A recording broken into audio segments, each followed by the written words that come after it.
Hello everyone and welcome back to my channel, or welcome if you are new here. My name is Lauren and on this channel we talk about books, and today's video is one that I'm always super excited to do. It is going to be a TBR, but I am kind of changing it up just a little bit. I typically do a TBR month to month, but this time I am going to combine April and May. It's going to be like a spring TBR, if you will. And I did already choose, I think, 7 or 8 books here that the covers kind of remind me of spring. I say that, but that's not entirely true. 2 books are in preparation for the additions to Sarah J. Maas's lovely universe. I did find a like a reading guide, if you will, for both ACOTAR and Throne of Glass, so I am following that. I started in the month of March with Throne of Glass, so I'm just going to be continuing that. I will be reading Crown of Midnight and Assassin's Blade. Obviously, I will be reading Assassin's Blade first this month, and then I'll move on to Crown of Midnight. So these obviously don't fit the spring aesthetic, but I am following the reading guide, which I will put a picture right here. And the creator of this reading guide, her handle, or his handle, I don't know, their handle is at the bottom of the picture, but I will have it below for you as well if you want to also follow along with this reading guide. If you're into the Sarah J. Maas universe, I definitely recommend following it. It is a lot of fun. Or if you've never read the books before, now is a perfect time to start. But without further ado, let's go ahead and get into my spring TBR.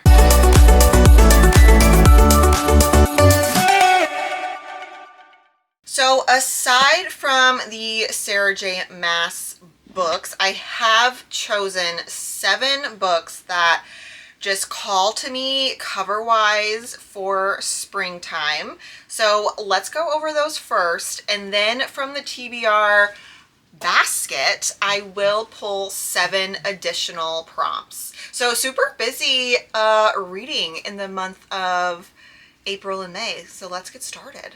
So the first book that I have on my TBR is a recent purchase. It is Ruinous Creatures. I did have this on an anticipated book releases video, either for February or March, I cannot remember, but it says, "Fate bound them together.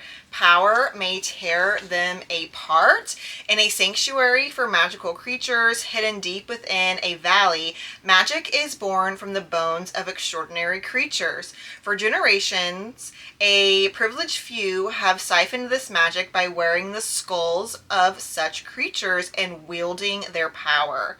Adela spends her days meticulously preparing these skulls to be matched, ensuring the magic endures and the valley withstands. But when she discovers the skulls of 2 phoenixes, creatures she has believed only legend, she can't resist the pull of their dormant magic. Defying the warnings of her mentor, Adela awakens the skulls, unleashing a shockwave of power that throws the valley into chaos. Meanwhile, determined novitiate Kyan prepares for the upcoming matching ceremony, but harbors a secret. He is only participating in order to destroy the magic of the skulls, to avenge the death of his parents at the hands of the tradition of power. As Adela and Kyan's fates intertwine in the matching hut, the connection between them grows deeper and the power of the phoenix skulls grow louder. An impulsive kiss seals their fate, to each other and each to one of the phoenix masks. As they grapple with the consequences of their powerful new magic, their fated connection becomes the key to either the valley's salvation or its ultimate collapse." Yes, and I just thought this cover was so beautiful, and with the, I don't know, the skull and the flowers and everything happening, it definitely reminded me of spring. Another book I plan to read in the upcoming months is The Traitor of Sherwood Forest. Tell me this cover does not scream spring to you.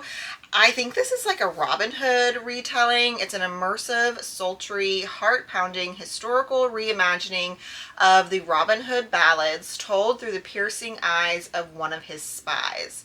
Jane Crow is an ordinary peasant girl who never dreamed she would work for the infamous Lord of the Greenwood. But when she's forced out of her home, she has no choice but to turn to Robin Hood for help. And he makes her an irresistible offer.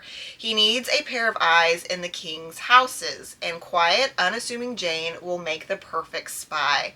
Jane whispers to him about the nobles at the king's houses and all their secrets, including the new sheriff of Nottingham, who would like nothing more than to see Robin Hood's head on a spike. The more Jane is drawn into Robin's world, the more she's drawn to Robin himself. A man as charismatic as he is cunning, capable of plucking at her heart as easily as he knocks an arrow. But as Robin's tricks grow increasingly dangerous and shockingly violent, Jane starts to suspect that her hero cares more about vengeance than helping the common people, and sees her as just another object to be stolen. When Robin's schemes implicate Jane in a brutal murder, she's forced to decide: is she a pawn to be used and discarded, or is she an equal player in the game between nobles and thieves? Ooh, yes, that sounds really good. Another book I hope to pick up is also a recently newer purchase book. It is A Secret in the Garden. Beautiful cover, beautiful sprayed edges. It says, some secrets were never meant to be unearthed. Perched on a widespread cliff, Blackwood Manor looms like a dark monument to a mysterious family. Behind its grand iron gates, one part of the estate has been left to rot since the tragic death of Hester Blackwood, and the once glorious conservatory now cloaked by vines and shattered glass. The rest of the family is gone. Only her brooding son, Jasper, remains the heir to a weapons empire. Desperate to save her job and out of options, botanist Eliza Arnold makes a bold gamble: drive to the manor and beg the elusive millionaire for a donation. Jasper agrees on one chilling condition: restore the conservatory alone, no help, no leaving. But the manor is not empty. As Eliza battles thorns and secrets, a magnetic tension builds between her and Jasper, dark and dangerous and impossible to ignore. And something else stirs among the roots and ruins: whispers in the walls, confusing disturbances, and a presence watching her every move. The deeper Eliza digs, the more she uncovers a garden of grief, longing, and desire. Because the Blackwood Manor, even buried things, can bloom again. I think that sounds so nice. The next book on my spring TBR is The Library at Hellbore. I had this on my TBR, I think, in October, and I just unfortunately never got to it. But I do think it has springy vibes. It has blue flowers on it. They kind of remind me of poppies. I don't know if poppies can be blue, or if maybe they're just hued this way for the cover, but they definitely look like blue poppies to me. And then there's like a Bordeaux fig that's cracked open. There's like a fly coming out of it. So it's kind of springy, kind of spooky, which I'm here for. And it says, the Hellborn Technical, there's no N in it. The Hellbore Technical Institute for the Gifted is the premier academy for the dangerously powerful, the Antichrist and Death Workers, the World Eaters, and Apocalypse Makers.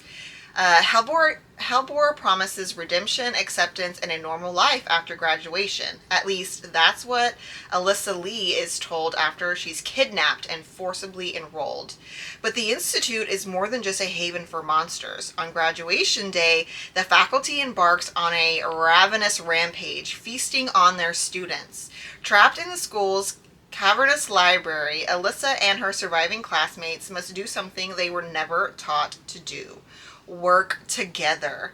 If they don't, this school will eat them alive. Ooh. And it's a relatively short book. Like, it's very small. How many pages? Oh, there's an after. 273. Yeah, like, this is a cozy Saturday on the couch read. So I'm excited. I hope I get to this. I've got 2 months to read it, so I hope I can get to it because it sounds really, really good. The next book I have on my spring TBR is Hemlock and Silver by T. Kingfisher. Love T. Kingfisher. This cover is really, really pretty. I did get this as my book of the month. I don't know what month, it doesn't say. That's weird. But this isn't from book of the month, so I'm not sure if the mass-produced cover looks like this, but this one definitely reminded me of spring. We've got an apple, we've got flowers, we've got a snake. It's very springy to me, so I figured good time to pick this up. And it says, healer Anja regularly drinks poison, not to die, but to save, seeking cures for those everyone else has given up on. But a summons from the king interrupts her quiet, herb-obsessed life. His daughter, Snow, is dying, and he hopes Anja's unorthodox methods can save her. Aided by a taciturn guard, a narcissistic cat, and a passion for the scientific method, Anja rushes to treat Snow, but nothing seems to work. That is, until she finds a secret world hidden inside a magic mirror. This dark realm may hold the key to what is making Snow sick, or it might be the thing that kills them all.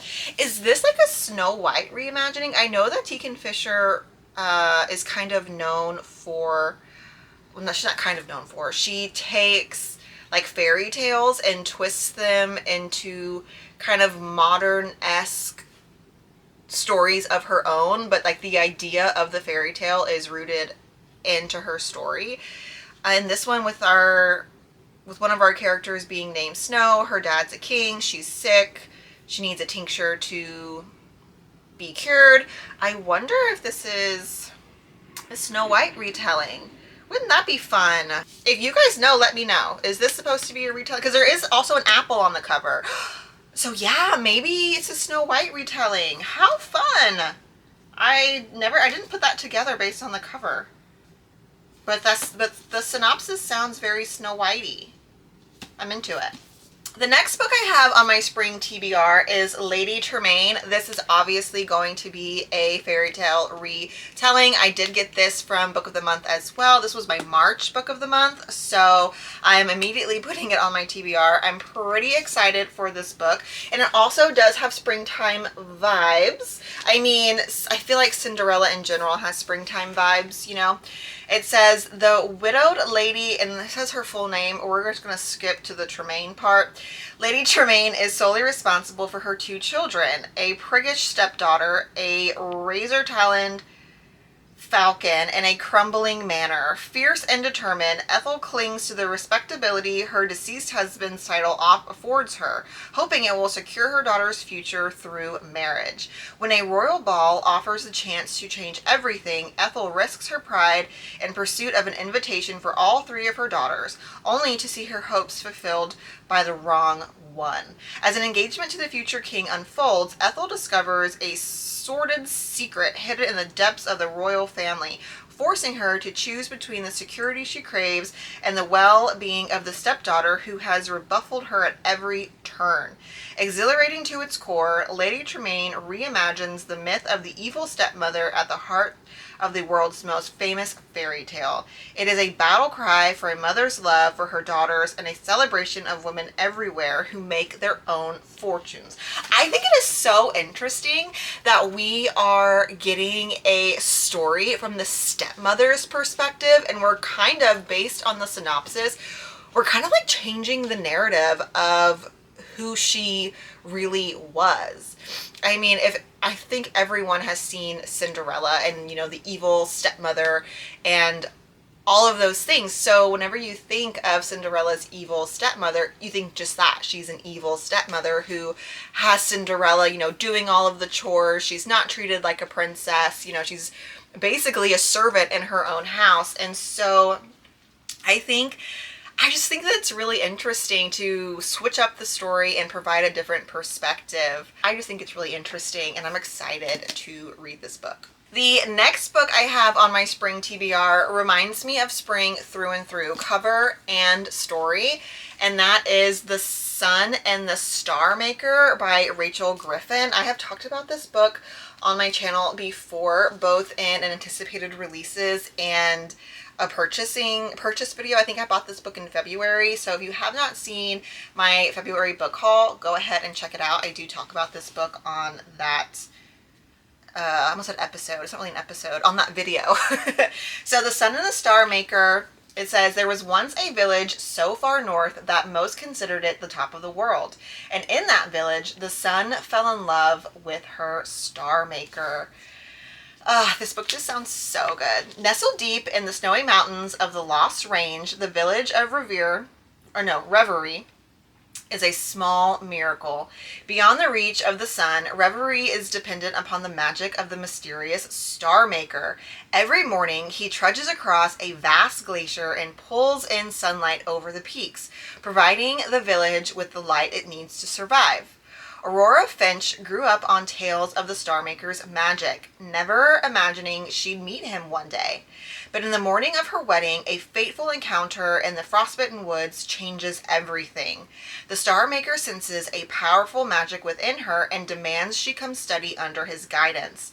With her newfound abilities tied to the survival of the village, Aurora is swept away to his ice-covered castle and far from everything she's ever known. The Star Maker is as cold and distant as the mountain itself, leaving Aurora to explore his enchanted castle alone. Yet the more she discovers about the sorcerer, the stronger their attraction grows, pulling her closer to the secrets he refuses to share.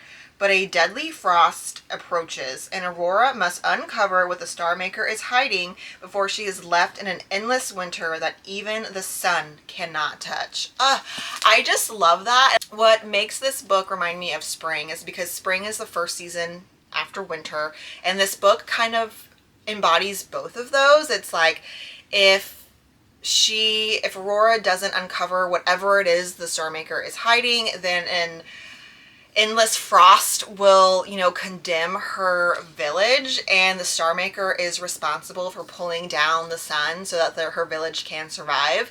And not so much anymore because we have grocery stores and factories and things of that nature. But once upon a time, people were reliant on the return of the sun to be able to grow crops and feed their animals for slaughter and things of that nature. So I just see a really awesome connection between our real world and what this book is representing and presenting metaphorically in a way. And I just think that it's a really beautiful idea, and then to personify that by having actual characters within the book, I think that's really, really fun. So I'm really excited for this book.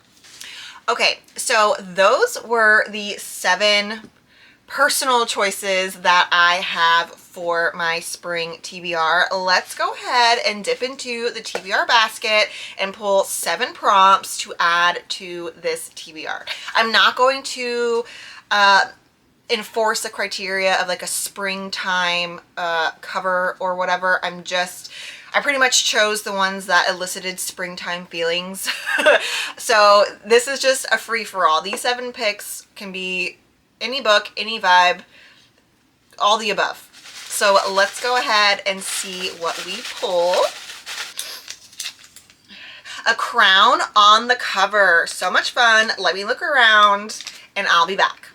Okay, I picked one, and it is Crown of War and Shadows. I did recently pick this book up as well. This book literally has a crown on it, this right here, and it also has the word crown on it. So we're just hitting the criteria in multiple areas with this book, and it says, in the dead of night, passions rise, empires fall, and a queen must awaken.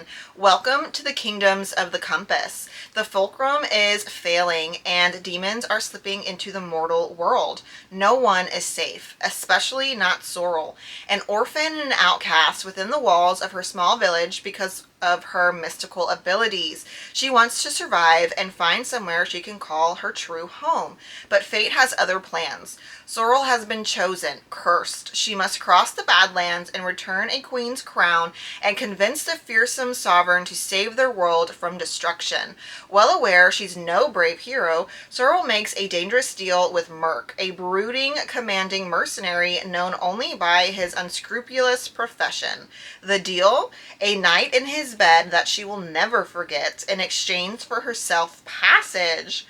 But Merc has secrets of his own, and even though desire runs hot between them, adventure, danger, and betrayal lurk around every corner. All right, let's dip in for book number 2. Read an award-winning book. Oh my God. Okay. Do I have any award-winning books? I guess we're about to find out. Okay, so I have, what I could find is 2 books on my shelf that have for sure won some type of award, and I'm gonna ask you guys to help me pick. So the first book is The Nightingale by Kristen Hanna. The second book I have is Babel by R.F. Kuang, which I have heard so many great things about, which I think is more my vibe of a book, but I have also heard really good things about The Nightingale as well. Both books I obviously have not read, so let me know down in the comments which book you think I should put on my springtime TBR. All right, let's go in for book number 3. We've got Read the Next Series in a Book. Okay, I can do that. The perfect book for this prompt is The Rag Picker King. This is book number 2 to Cassandra Clare's The Sword Catcher. I read The Sword Catcher either really late last year or super early this year, and I absolutely loved it. I was actually blown away by how much I loved it, and I have been waiting to get my hands on the paperback edition of book number 2 because I have the paperback edition of book number 1, and I just have this weird thing where if I own the paperback or the hardcover to either one of the books, I need to continue that series in the same like book format. Maybe that's OCD of me, but I can't help it. So I did just recently pick up this book in paperback form, so I'm really excited to put this on my springtime TBR. Okay, let's see what we get for book number 4. We'll get the one that fell out. That one wants to be picked. A person on the cover. Okay. Can it be a cartoon person? Let me look around and see what I can find. This was actually a quick and easy pick for me. This is another book I recently picked up, and it is called Graceless Heart. We do have a person on the cover, and she looks relatively realistic, so that's exciting. And it says, "Love is the most dangerous magic." A sculptress, Ravina Maffei, I'm probably saying that last name wrong, I'm pretty sure it's Italian, has always shaped beauty from stone, but she has a terrible secret. Desperate to save her brother, she enters a competition hosted by Florence's most feared immortal family, revealing a dark power in a city where magic is forbidden. Now a captive in the cutthroat city, Ravina is forced into a dangerous task where failure means certain death at the hands of Saturino de Luni, the immortal family's mesmerizing but merciless heir. But as he draws her closer, Ravina realizes the true threat lies beyond Florence's walls. The Pope's war against magic is closing in, and Ravina is no longer just a prisoner, but a prize to be claimed. As trusting the wrong person becomes lethal, Ravina must survive the treacherous line between the Pope's obsession and the seductive immortal who might be the end of her, or surrender her power to a city on the brink of war. Ooh, I think that sounds so good. The cover is absolutely divine. It is beautiful. And I want to say that this book is kind of like historical, is it like magical? How would you word that? Where it's like the events in the book are true, or like, you know, drawn from something that actually happened, but it's magical. Is it magical realism? Historical magical realism? I don't know. I might just be making things up at this point, but I'm really excited to read this book. All right, let's dive in for book number 5. Let's get a good one. There we go. The word book in the title. Ha! How interesting. Let me look around and find a book with the word book. Okay, this might be cheating. I don't know. But I did have this book on my October TBR and I just did not get to it. So I'm going to re-pick it up and hopefully I get to it between April and May. And that is the spell book of Katrina Van Tassel. This is a story of Sleepy Hollow. I love Sleepy Hollow. I love the story in general, but I'm also just morbidly obsessed with Johnny Depp, and I have watched his version of Sleepy Hollow. I can't even count how many times. Like, I'm not even going to say a number because it's going to be ridiculous. But I do love me some Sleepy Hollow, and I do think that this book is going to be so fun and so interesting. Okay, we are now picking for book number 6. Start a new series. How diabolical. Okay, what do we got?